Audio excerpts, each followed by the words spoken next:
हरे कृष्ण कृष्ण कृष्ण हरे हरे, हरे राम राम राम हरे हरे। हरे कृष्ण। आज की क्लास का विषय है नरक चतुर्दशी या छोटी दिवाली का पर्व हम लोग क्यों मनाते हैं और इससे हमारे वैदिक आध्यात्मिक जगत में इसका क्या महत्व है, इसकी आज हम क्लास में चर्चा करेंगे। नरक चतुर्दशी या छोटी दिवाली कार्तिक माह के कृष्ण पक्ष की चतुर्दशी को पड़ती है।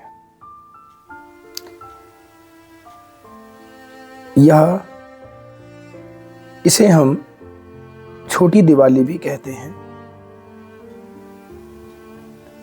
जिसे व्यापक रूप से प्रकाश पर्व के रूप में मनाया जाता है। यह उत्सव दशहरे की तरह बुराई पर अच्छाई की विजय का प्रतीक है, क्योंकि इस दिन भगवान श्री कृष्ण ने नरकासुर के आतंक को अंत किया और उसका वध करके इस पूरे सृष्टि में शांति और लोगों को दुखों से निजात दिलाया।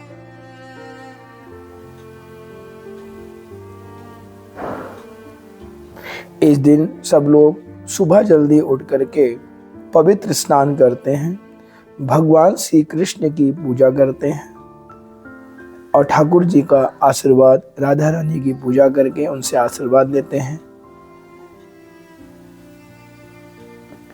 ऐसा माना जाता है इस दिन जो व्यक्ति जिसने कभी भी भगवान श्री कृष्ण की आराधना पूजा नहीं की है, अगर वह आज के दिन भगवान श्री कृष्ण की पूजा आराधना करे तो उसे बड़ा सौभाग्य और समृद्धि मिलता है और जीवन में किसी बुरी आत्मा का वास नहीं होता, बुराई का नाश होता है और पापों से हमें मुक्ति मिलती है।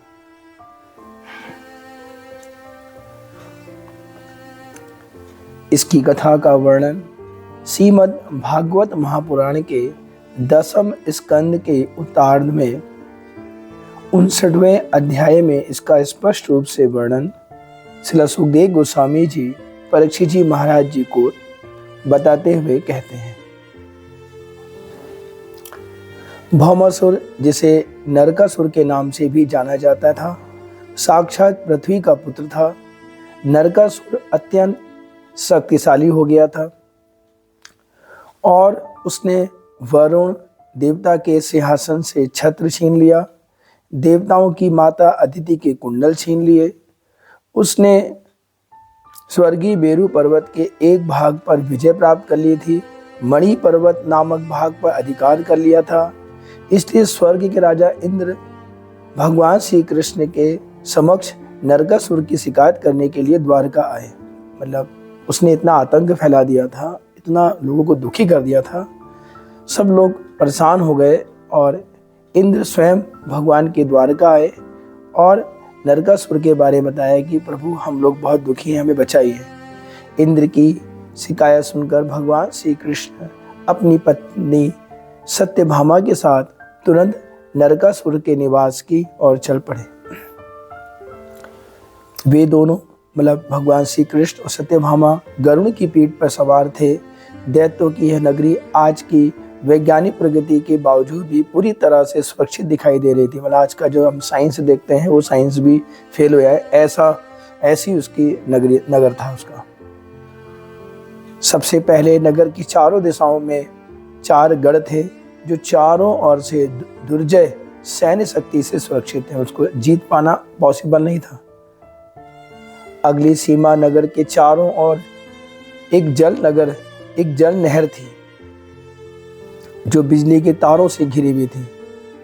अगली रक्षा पंक्ति अनिल नामक एक गैसीय पदार्थ की थी। इसके बाद मुर नामक राक्षस निर्मित कांटेदार तारों का एक जाल था, मतलब वो पूरी नगर की रक्षा मुर नाम का राक्षस करता था। जब भगवान श्री कृष्ण वहां पहुंचे तो सभी दुर्गों को चूर चूर कर दिया। अपने प्रसिद्ध सुदर्शन चक्र से सभी बाधाओं को ध्वस्त कर दिया। भगवान श्री कृष्ण ने शंख की ध्वनि ब्रज के समान थी। उनकी गर्जना से राक्षस मुर की नींद खुल गई। राक्षस मुर के 5 सिर थे और वह बहुत समय से यानी अंदर रह रहा था, पानी के अंदर रह रहा था। उसके शरीर की ज्वाला इतनी तेज थी कि खुली आंखों से देखना मुश्किल था। बाहर आते ही उसने अपना त्रिशूल निकाला और भगवान श्री कृष्ण की ओर झपटा। भगवान कृष्ण ने अपने सुदर्शन चक्र से राक्षस के 5 सिर धड़ से अलग कर दिए और मुर नाम का जो राक्षस था वो नहर में गिर के मर गया। राक्षस मुर के 7 पुत्र थे और नरकासुर के आदेश पर उन सभी ने मिलकर भगवान श्री कृष्ण पर आक्रमण किया। इस बात से अनभिज्ञ थे कि वो भगवान अजय हैं। वो नहीं जानते थे कि भगवान अजय हैं, उनको जीत पाना संभव नहीं है।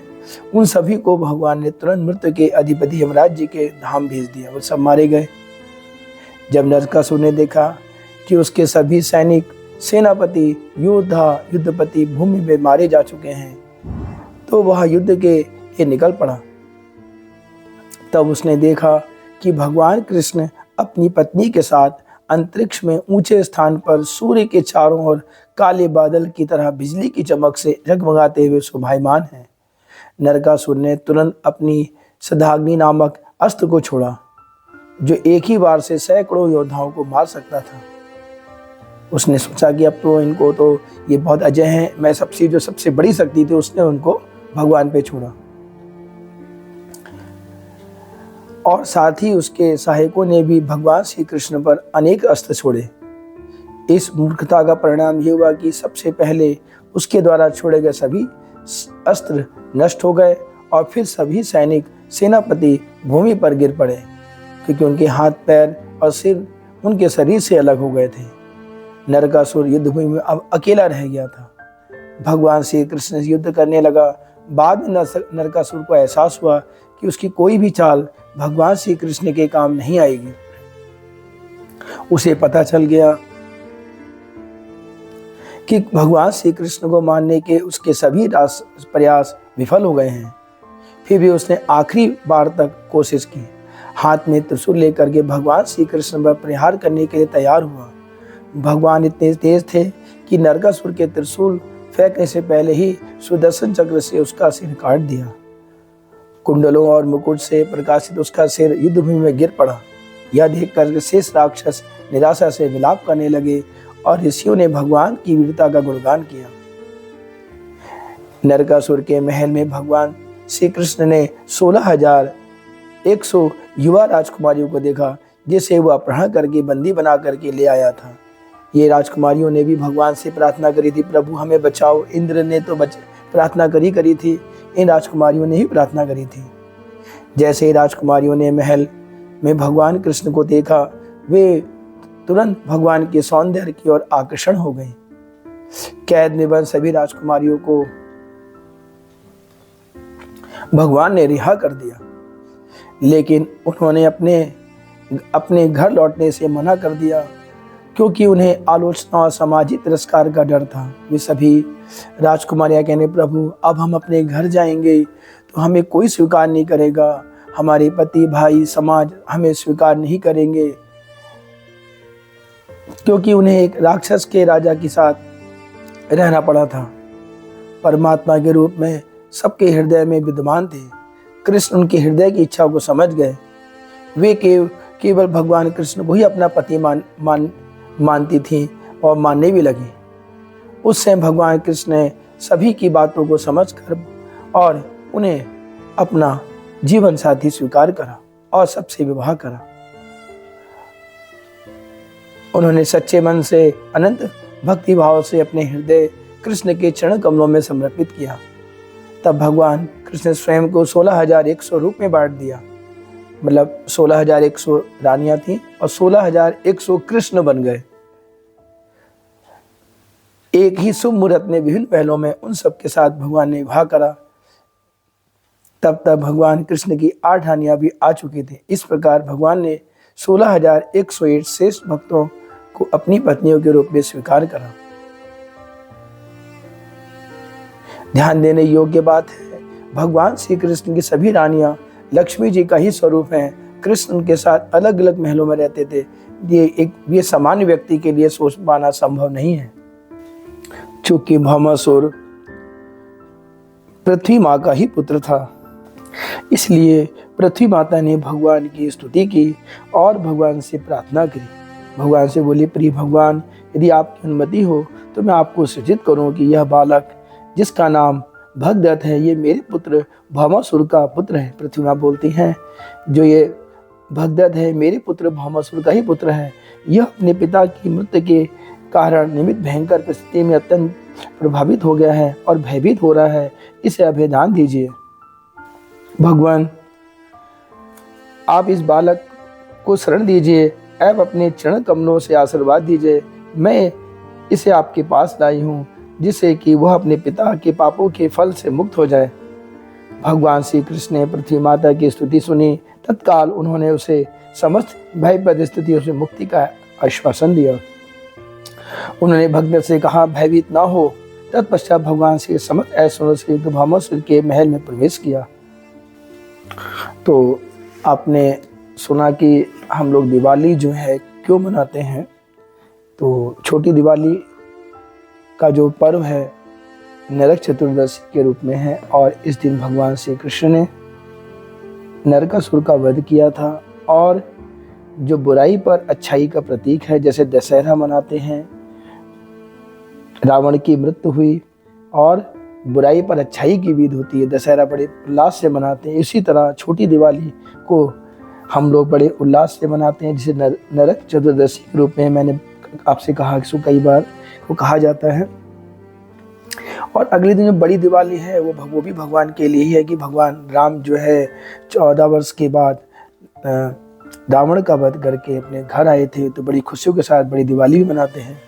तो छोटी दिवाली का आपको पर्व समझ में आ गया होगा। इस दिन भगवान श्री कृष्ण की पूजा कीजिए, रोज कीजिए। मैं तो कहता हूँ आप भगवान श्री कृष्ण के शरणागत हो जाएं। सब कुछ कृष्ण ही है, कहीं जाने की जरूरत नहीं है। एकादशी व्रत करें, तुलसी का पूजा करें, जल चढ़ाएं, और जो भी है अपना जीवन भगवान श्री कृष्ण में अर्पण करें, राधा रानी में समर्पण करें। यही जीवन का उद्देश्य है, बाकी सब कुछ उद्देश्य नहीं है। धन रुपए पैसे कितना भी इंसान के पास आ जाए, सुख शांति नहीं मिलती। असली सुख शांति केवल भगवान श्री कृष्ण के चरणों पर आप उनका चरणों में शरणागत होने पर ही जो आपको प्रेम मिलेगा, जो आपको आनंद मिलेगा, उससे बड़ा सुख संसार में कुछ नहीं है। यही जीवन का उद्देश्य होना चाहिए। तो आप लोग छोटी दिवाली को अच्छे से सेलिब्रेट कीजिए और दीपदान कीजिए अच्छे से। भगवान का मंदिर में दीप लगाइए, घर के बाहर दिए जलाइए, जिस दीप जगाते बोलते हैं। अच्छे से घर को प्रकाशमय बनाइए, अच्छे से मिठाइयाँ पकवान बनाइए। छोटी दिवाली को अच्छे उल्लास के साथ मनाइए। हरे कृष्णा।